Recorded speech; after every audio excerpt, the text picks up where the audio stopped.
Welcome once again, Peter. How are you? I'm great, Bob. How you doing? How's everything going with you? Doing very well. It's, of course, an interesting time with COVID. Hopefully, with new management in Washington and with the vaccines, we'll all get out of this as well. Well, Peter, spending, how people spend their money, and retirement. We need you to give us some advice. Now, thanks again for being here. The topic today is about spending and the 5% rule in retirement. For starters, what does that even mean? Well, we'll get there, but let's start, let's take a couple steps back and let's, start how we frame this conversation with our clients.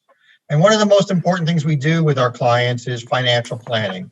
And that's really starting with the clients with the understanding of the client's balance sheet. In other words, their assets and their liabilities. And then, of course, how they spend their money, their income and their spending. So what are their sources of income while we'll call it gainfully employed at some job or other or within their career, and what their spending is then. And then as part of a financial plan, we're not only looking at their current income and spending, but then we're looking at their future income and spending. In other words, okay, now they're retired. What is their income going to look like, and what is their spending in retirement going to look like? And then we make some budget projections, both shorter and longer term, based upon the gathering of all of that information. Okay, what do you mean by projections? Well, think of it this way. You and I can sit down and do your budget today of what you're going to spend this week, this month, and this year, and that's relatively easy and simple, right? We can always build in a little bit of unknown in there. You may need a new this or a new heater or a new roof, but otherwise, doing a projection for this coming year, this current year, is kind of easy. But now picture you're doing that out, 5, 10, and 15 years. That's part of a financial plan, and that's what we do. We use some inflation assumptions in there on certain expenses, that certain expenses will go up or will go down. Some expenses we know will stay steady, like let's say your mortgage payment.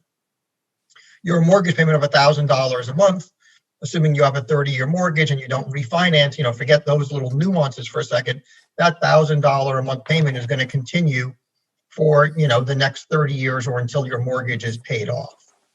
Other expenses, let's just say utility costs.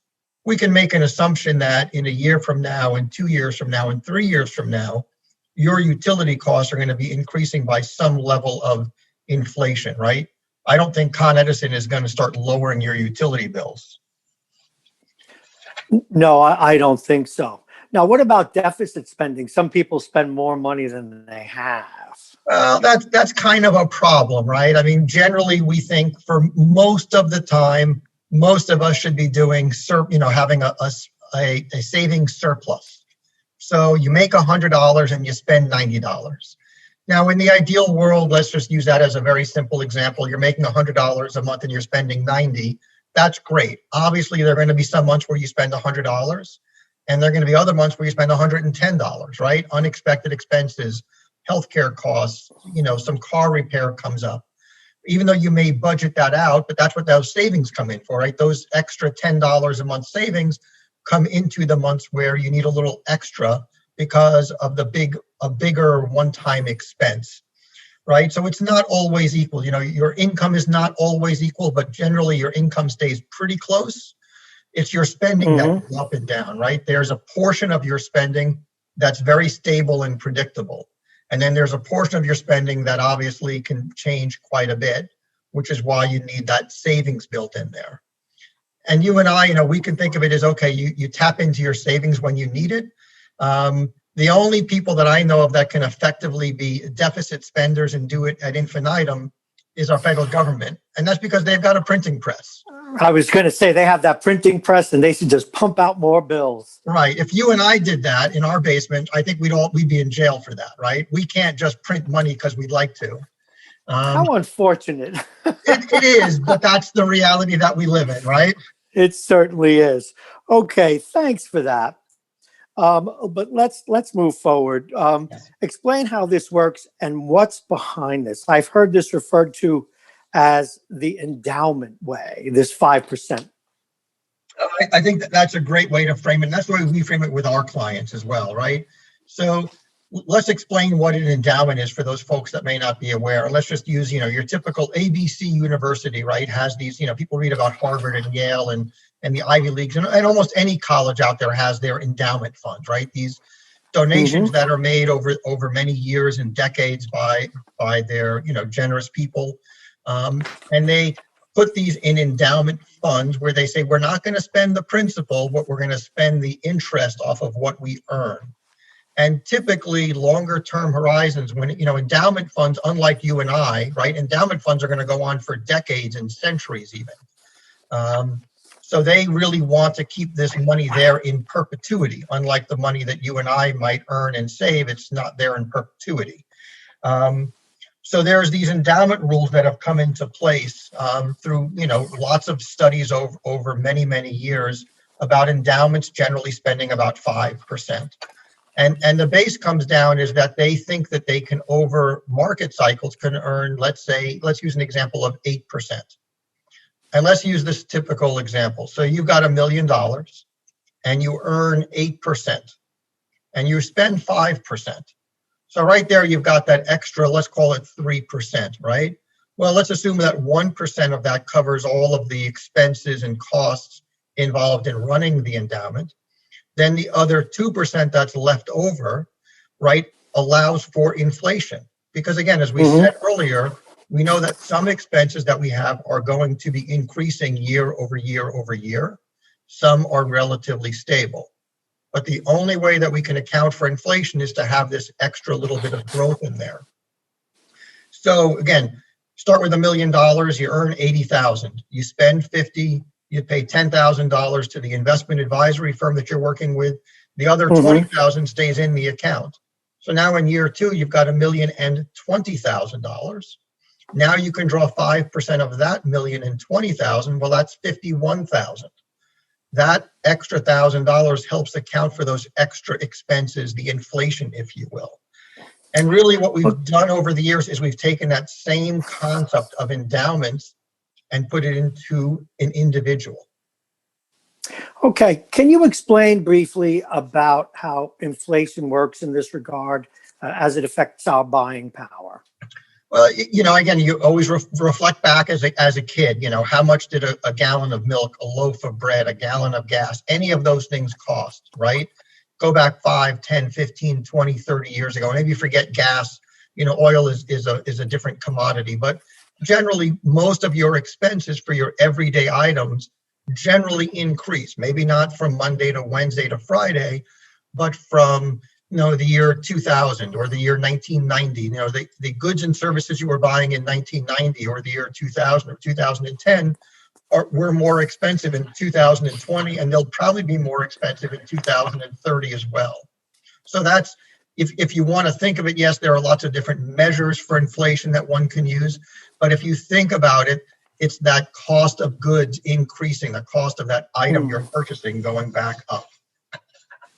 Or as Yogi Berra used to say, I remember when a nickel used to be a dime. There, is a good way to put it. A perfect segue, absolutely.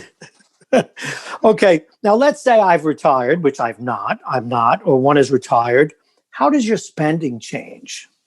Well, I think from what I've seen, academically, you can read books and they'll say, oh, well, your spending changes completely when you retire. What I found, doing this for almost 30 years now, is that the gross amount that somebody spends in the course of a year, their total spending in a year, from the year when they were working to a year when they're retired, that amount of money doesn't really change very much. What really changes is certain ways that they spend their money, right? So let's kind of talk about, your typical spending categories for most people, right? First and foremost, you have your housing costs, right? What does it cost for your mortgage, property taxes, utilities, your house upkeep? Now, even if you're a condo or, it's a house, you still have those kinds of costs, be it, you're paying for the guy to mow your lawn or you're doing it yourself, or you're paying the HOA to take care of the lawn and the maintenance, right? Somebody's maintaining that property and there's a cost to that. Maybe when you're retired, you've paid off your mortgage, right? So that cost may disappear at some point. but the other parts of owning a house those costs will not disappear. The next would be, we'll just go to transportation or cars, right? You've got the cost of the car, you've got the cost of maintenance, gas, insurance. Again, that's probably not going to change very much for your typical person in retirement. You then have your next cost will be insurances, be it on your home or your car. Long-term care insurance becomes important as you get older to consider. Life insurance, umbrella policies, any and all of those insurances, those things don't really change very much either. Then you've got obviously food and clothes. Retired or not, we all still need to eat. Maybe you got a little bit more now that you're retired. Maybe you eat in a little bit more. Pandemic aside, at some point, hopefully we'll get to go back out to our favorite restaurants and support them. And let somebody else serve us a meal and cook us a meal, which would be really nice. But again, those costs are still going to be there. Going to the grocery store is still going to be there. Kind of one of the biggest areas that really changes is kind of the catch-all bucket of discretionary spending, right? And discretionary spending when you're working versus when you're retired, that's probably the one bucket that sees the most amount of change, right? Because what's the first thing that you do when you everyone does when they retire or says they're going to do? Oh, well, I'm going to take that trip of a lifetime, that 2-week, 3-week, 4-week trip through Europe or Asia or South America or wherever, that place that you've always wanted to go, but you couldn't. And now that you're retired, let's just say you've got more time to travel for quick weekend trips here or a long weekend there or a week here or a week there. So where you were spending, where we live, people were typically spending on, let's say, commuting into New York City and parking and train fare. Well, they may not have those things anymore, but those things kind of get repurposed. Those dollars get repurposed from one thing to another category within that discretionary. And that's the one part, again, it's discretion. It's at your discretion to spend those dollars or not. That's the most, the part that's got the most amount of leeway in there. Peter, go ahead, I'm sorry, but is it fair to say that some people may need to downsize or may need to make a fundamental change when they do those numbers and the numbers don't add up the way they would like? Absolutely. And when we do financial planning for clients, that becomes readily apparent, right? We gauge the success or the failure, if you will, of a financial plan is not so much what it looks like in a year or 2 years, but what it looks like in 10, 20, and 30 years. And then we can make adjustments, right? If I can tell you with some certainty, Bob, in 10 years from now, you're going to have X, right? You're going to, get this, you're going to get sick in 10 years from now. But if you do something else now, you won't get that sickness. Same thing if I tell you, okay, Bob, you're going to have some financial problems in 10 years if you don't make some adjustments now, right? Typically, it's easier to make those small adjustments now to plan for what may come in 10 or 20 years from now. That's where the financial planning comes in. And one of the other quick categories of spending in retirement or now are healthcare, right? First off, when you retire, you've got, either you're going to pay Medicare or COBRA or your private insurance. That could be an area that changes fairly significantly post-retirement, depending on the benefits you receive. And then, of course, the other part of healthcare is, as one ages, you're typically going to have more healthcare issues and therefore need to spend more money. What we typically see with our clients is, their first years in retirement, let's say in their 60s or 70s, they're spending more on travel and leisure. And suddenly at some point, there's a healthcare incident, whatever happens to them. And the spending on vacations and other discretionary areas gets pushed into the healthcare bucket. And usually, right, healthcare is a very big expense. We all know that. And that's the part, again, we also plan for that in our financial plans. If we have a typical husband and wife, we'll usually put in somewhere in the 80s that one of them, suddenly has significant healthcare expenses. And so we build that in as kind of what we call our what if scenario. We, of course, never wish that on clients, but we know it happens and we have to plan for it. Okay, what other changes do we need to make in retirement? And as you know, some people are more active than others. And I think retirement has really changed a lot in the last 10, 20, 30, 40 years, right? I think people used to think of retirement, okay, I'm 65, 66, 67, I retire. I'm going to go sit on the front porch in a rocking chair and watch the world go by. And that's going to kind of be my retirement. You know, I'll get up, I'll eat, I'll watch the world, and I'll go to sleep again at night, and that's it. I think that that premise is very much, you know, thinking from decades ago, right? I think what we see in retirement from our clients is all kinds of things. One, we already talked about travel, right? People are a lot more mobile today, or will be someday soon, and they're going to want to travel more. We also see a lot of clients do some consulting work, right? So for years and years, they did the work, I'm going to say, because they had to do the work. And I think, as we know, there are always parts of our jobs that we enjoy, and there are parts that we don't enjoy so much. Well, so now imagine that you're retired and you can consult. So now you can pick and choose what you want to do, and not do the things you don't like, but only focus in on the projects that you want to like, that you want to enjoy, that you're going to say, wow, I really want to do that project. So I think we're seeing a lot of people do some consulting in quote unquote retirement. I think we see a lot of older Americans going to school, right? Go back to school a little bit. Not quite the Rodney Dangerfield go back to school, right? But you see a lot of retirement communities springing up in and around large college towns, right? The Michigan, the Ann Arbor, Michigan, and lots of other big universities. There are a lot of retirees that live near there. Why? Because they can avail themselves to courses of interest, things that they always wanted to study, but didn't. And then the other thing that I think you're starting to see, which is a little bit newer, is families moving closer together. Right? That is interesting. They used to move away all the time in the past. Yeah, you'd say, okay, I'm retired. I'm moving to Florida, to Arizona, to this way, that, some direction. And the kids stayed put. And you saw grandma and grandpa, a couple of times a year on certain holidays or whatever.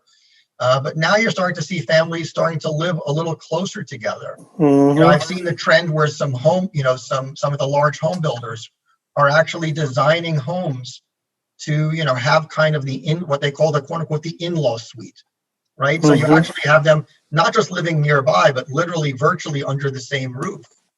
So I think we're seeing a lot of that as well, and that's something, I think, a trend we're going to continue to see over the next 10 or 20 years, and that's going to potentially have some profound impacts on how people retire and how they spend their money. That's interesting. It really is. As someone who has grandchildren, I can tell you, I would never want to move away from them. Although, hopefully, they won't move away from me. One last question. Sure. What does it mean to have a successful retirement, in your view, as a financial planner? Well, I think there are two parts to that, right? From a successful, I can answer it very easily. To be successfully retired means you have more than enough money to meet all of your needs and obligations throughout your retirement years. And if it's your wish to either leave money to your community through charity or to your children, whichever you prefer. But then there's this, the second part is about, I'm going to say, being successful in retirement, right? Which is, I think, more about having purpose, right? Having money is not your purpose. Having purpose means there's something that you want to do, that you really want to do, not that you need to do, that you want to do. So it's, a couple of questions you ask. So it's like, what's on your dream list, right? Is there anything that you always wanted to do, but you couldn't because of work and job and family and stuff like that?